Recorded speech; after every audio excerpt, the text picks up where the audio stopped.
তো রাজশাহী হইলে কিন্তু তার মুক্তি এরকম বিষয়টা এরকম না। এখন কোনো সুবিধা সে পাচ্ছেন না। তার সুবিধাটা হইলো তবে আন্তর্জাতিক অপরাধ ট্রাইব্যুনাল এই আইনে কোনো ঘটনা নেই রাজশাহী মুক্তি পাওয়ার মতো রাজশাহী হলে সুবিধা আছে। কিন্তু সুবিধাটা হলো সম্পূর্ণ জুরিডিকশন অফ দ্য কোর্ট। মানে একমাত্র আদালতই তাকে সুবিধা দিতে পারে।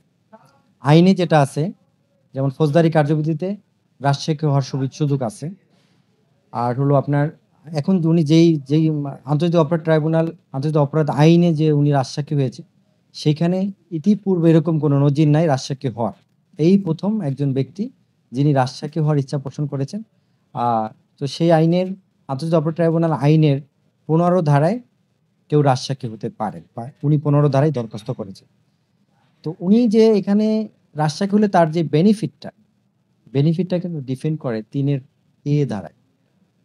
ওইখানে বলা আছে যে তার মধ্যে যদি কোনো সততার লক্ষণ বা তিনি একেবারে ঘটনার সম্পূর্ণ সততা মানে তার মধ্যে কোনো গিল্টি নাই, যে আসলে যা ঘটেছে তার সহযোগীরা কি করেছে এগুলো যদি এক্সপ্রেস করে আদালতকে যদি সহযোগিতা করে, আদালত চাইলে তাকে খালাস প্রদান করতে পারে মামলায় থেকে বা তাকে এই দায় থেকে মুক্তি দিতে পারে। তো সেক্ষেত্রে কিন্তু সে মামলা শেষ না হওয়া পর্যন্ত সে কিন্তু তার কারামুক্তি কিন্তু হচ্ছে না। অন্যান্য আসামিদের মতো সে কিন্তু আদালতে আসবে, আদালতের কাঠগড়ায় থাকবে।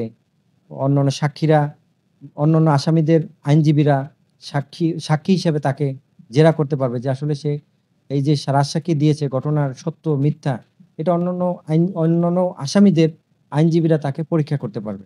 আদালত আবার বারংবার প্রয়োজন হলে পরীক্ষা করতে পারবে। তো রাজসাক্ষী হইলে কিন্তু তার মুক্তি এরকম বিষয়টা এরকম না। তবে রাজসাক্ষী হইলে তার মুক্তির একটা সম্ভাবনার ধার উন্মুক্ত হয়ে যায়। আদালত চাইলে তাকে খালাস দিতে পারেন।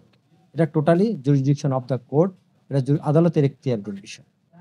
তিনি এখন যে সুবিধা পেতে পারেন যেমন তিনি এখন রাজসাক্ষী হিসেবে আদালতে আসবেন।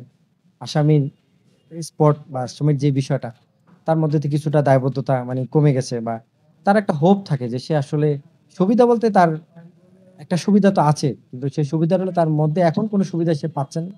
তার সুবিধাটা হলো পরবর্তীতে আশা করা যায় আরকি যে তার একটা সুবিধা সে পাবে।